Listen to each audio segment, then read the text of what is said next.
నియోజకవర్గంలో భూ ఆక్రమణలు అధికంగా ఉన్నాయని అధికారులు స్పందించడం లేదని ఎమ్మెల్యే పాసం సునీల్ కుమార్ విమర్శించారు.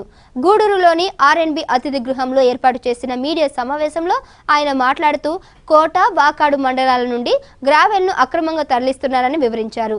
ఈ సమావేశంలో నాయకులు ఇస్రాయల్ కుమార్, సురేష్, భాస్కర్ రెడ్డి మొదలగు వారు పాల్గొన్నారు.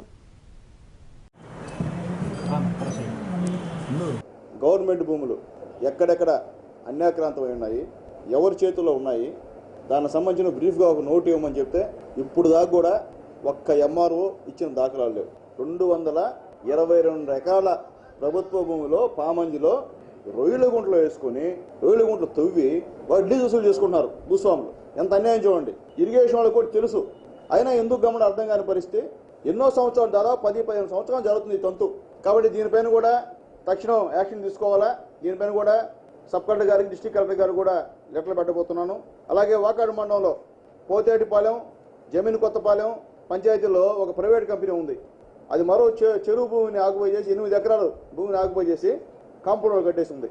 అలాగే చిట్టమూరు మండలంలో దాదాపు పేపర్లో ప్రభుత్వ భూమి ఉంది. దీని అందరూ ఆక్యుపై చేస్తున్నారు. ఇప్పుడు పశువులకు కూడా గడ్డి మేదడం స్థలం లేదు. పేదవాడికి పక్కా గృహాలకి ఇల్లు పట్టాలు మంజూరు చేద్దామన్నా స్థలం లేదు. ఎన్నో సంవత్సరాల నుండి భూస్వాములు ఆక్యుపై చేసి చిట్టమూరు టౌన్లో, చిట్టమూరు ఊర్లో ఇటువంటి పని చేస్తూ ఉన్నారు.